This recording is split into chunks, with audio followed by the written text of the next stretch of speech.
Christelle, on va parler de ta nouvelle création en cours pour 5 danseuses que tu as intitulée La Meute. Alors, qu'est-ce que tu peux nous dire de ce titre que tu as choisi pour cette nouvelle pièce? La Meute.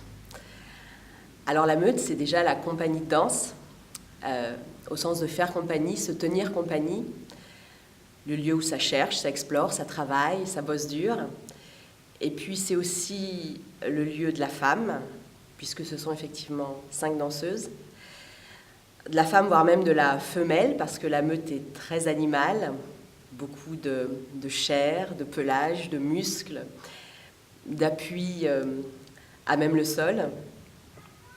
Et ces femmes, ces femelles dans cette meute, effectivement, ils sont très solidaires, très doués à l'entraide pour la danse, puisque c'est un spectacle de danse, mais pour la course, pour flairer, repérer les traces au sol, pour traquer, pour chasser.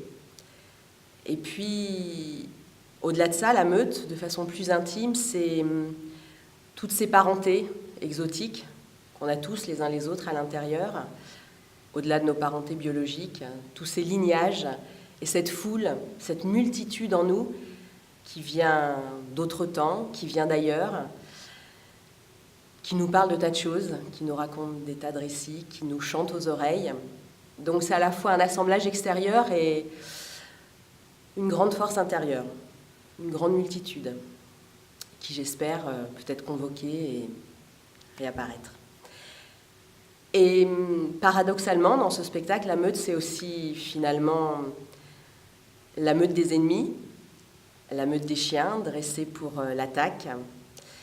Donc c'est aussi le lieu de la guerre, le lieu de la violence. Et finalement, ce spectacle, la meute, ça sera un petit peu meute contre meute, dent pour dent. Je crois savoir qui va gagner. Tu commences à nous apporter quelques éléments sur les thèmes que tu abordes. On y entend du rassemblement, on y entend aussi de la confrontation. Tu peux nous en dire un peu plus sur ces thèmes qui animent cette pièce? Alors plus que des thèmes, c'est carrément des appels. Moi j'ai reçu des appels, c'est pas du tout mystique ou ésotérique, mais plutôt que des thèmes, je pense que c'est vraiment une réponse, une clameur suite à toute une série d'appels, de ressentis d'un monde extérieur très présent, très prégnant, que je reçois de plus en plus. Et donc en fait la meute va explorer ce féminin, même les tréfonds d'un féminin flamboyant, sauvage, primitif, qui tente de se connecter avec ses origines, qui nous vient de loin. Un féminin qu'on trouve aussi bien chez les femmes, en particulier évidemment, que chez les hommes, quand ils veulent bien l'entendre et le stimuler, l'exploiter, le révéler. Alors, tu parles de féminin sauvage. Tu nous éclaires un petit peu sur cette notion? Alors, le féminin sauvage, c'est le féminin de l'intime, le féminin des profondeurs, le féminin qui accepte de fouiller, de creuser les couches, les sous-couches. C'est vraiment une descente archéologique, à la fois en soi, mais dans des âges anciens, dans des lieux différents. Et c'est un féminin extrêmement rageur, extrêmement charnel, extrêmement désirant, qui entend ses désirs, qui se lève pour les exprimer, qui ne sont pas des désirs de pouvoir à prendre sur les autres, mais qui sont des désirs simplement de puissance à être. Puissance à être au sens où se retrouver, plus authentique, se reconnaître et se réadresser au monde dans quelque chose